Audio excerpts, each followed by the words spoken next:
We had a good day, really kind of the way our recruiting operation is built. We really don't want drama. So, for us, we want to build strong relationships with parents, with high school coaches, with prospects, try to get them to jump on board early, and then, not waver because they're very comfortable with their decision. For the most part, that's how things go for us. When you look nationally, how those things usually go and how it usually goes for us, we usually stick to that plan. We usually don't have a whole lot of drama. I think when you get older, you want to eliminate as much drama for your life as possible, and that's what we try to do even in recruiting. So we had a couple guys that had some questions, and some guys that needed a few more days or weeks to kind of make their decisions. We had a little bit of that, but not a whole lot. So I'm proud of that. I had a couple late night phone calls, but overall I thought we did a really good job. You look at our class, most people have it ranked, I think, top 10. If you look at it in terms of quality, I think we're the only program in the top 10 that has less than 20 commitments, which factors into it. So if you look at it from a quality standpoint, I think we're top 3 in the country in terms of the quality of how services have those guys ranked. So excited about that. I'm also proud of the fact that since we've arrived, we've been able to continue to broaden our reach. You think about Oregon, you think about Florida. It looks good today on paper, and I think it'll end up looking good on the field as well. I don't know if I necessarily felt that way when we were flying all over the country, multiple states per day. But at the end of the day, I thought our staff did a great job of identifying high character kids that want to come to a great institution like Penn State and compete in the classroom and compete on the football field and keep chipping away at where we're going. And that's kind of what I see. I keep seeing us take positive steps in the right direction and excuse me, and continue to surround ourselves with families and kids that want to be a part of doing something special. So that's exciting to me, and I love how the staff is going about doing it as well, doing it the right way. So open up to questions, but very pleased with how the day went. And then obviously, we still have another signing day left, so we'll have a little bit of wiggle room left. A couple guys that we've identified that we feel good about that just need a little bit more time in their process for a variety of reasons. So open up the questions. Raise your hand. We'll get a mic to you. Hi James, how are you? Good. How are you? Good. The dynamics of a 2-quarterback class and putting that together, convincing both players that it's the right situation for them. How did your staff go about that, and how would you describe those two guys that you brought into the position? Well, I think the first thing is we started with that approach because we weren't sure about what Tommy was going to do. And then once we kind of committed to that, we stayed with it. We stayed with it. We always want to have 5 quarterbacks on scholarship. That's going to allow us to do that. Obviously, in a perfect world, you'd love one spread out. One is a senior, one is a junior, one is a sophomore, one is a freshman. But there's not too many programs in the country that have it like that. But like we try to do with everything, we were just upfront and honest and transparent from the beginning with their families and with them. And Taekwon, never really seemed to faze him at any point.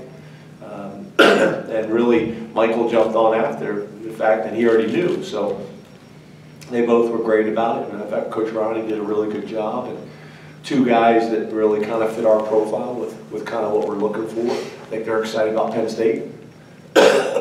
Excuse me, got a little bit of cold. So it just worked out really well. With Michael, I've known Michael's dad for 20 years. He was the quarterbacks coach with the Atlanta Falcons with Michael Vick, and I was offered the receiver's job. So we go way back. And then obviously having an opportunity to develop a relationship with his son and seeing what he was able to do.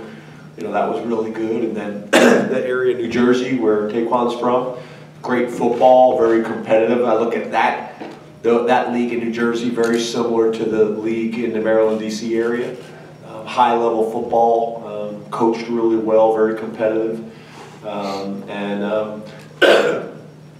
Taekwon came to camp and, earned it the hard way.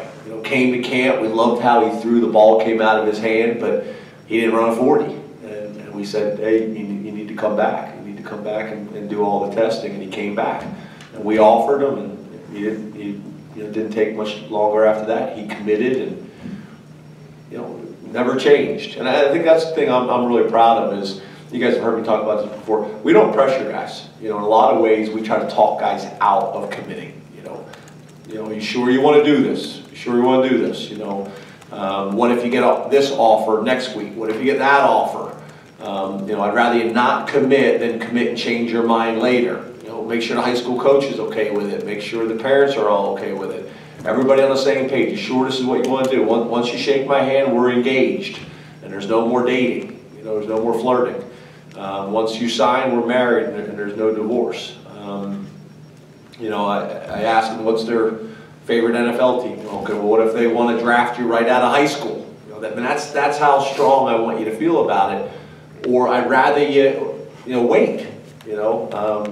It's funny because then some people say, well, shouldn't they have the right to go on 5 visits? Yeah.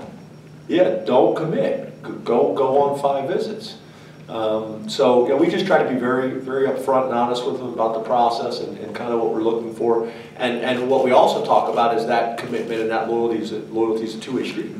They're committed to us and we're committed to them. So, I feel really good about how the whole thing has played out. Those two guys have been great.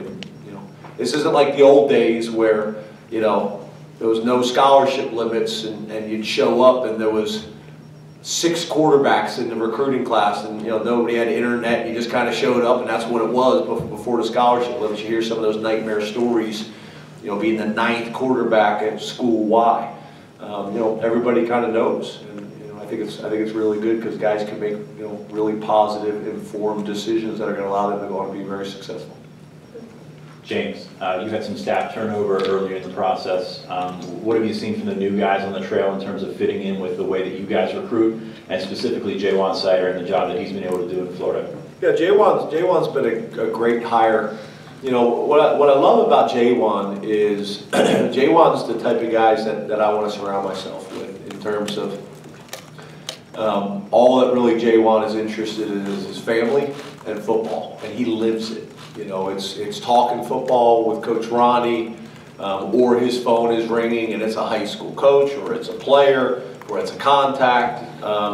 It's all the time. We're on vacation and it's constant, back and forth, back and forth. We're back and forth to each other about a play we saw, a scheme, that we're interested in, or a prospect that's out there. It's really important to him. I know he's really happy, being at Penn State and with the climate and the culture that we have. Obviously his son's joining the program, which is a good sign as well. but he's just done a really good job. Tyler Bowen, it's obviously a little bit different for him because this is what he knows. Our model. Tyler played for me at Maryland, and there was a GA for me when I was the offensive coordinator, and then obviously it was a GA. Was a student assistant for us when I was the offensive coordinator, and there was a GA for us here, and then obviously went to Fordham and then came back after going to the University of Maryland as the offensive line coach. So he kind of gets how we do things. So that transition was really easy for him. And then David coming from Army, obviously you could imagine this is very different than Army, so been a little bit of an adjustment there, but overall, I think we got a really strong foundation of kind of how we do things. We got a lot of moving parts, but we got a lot of personalities and people that have been with us for a large number of years. So we're typically able to handle some of those things. Obviously, I don't want turnover. I want to try to keep as much consistency here as we possibly can.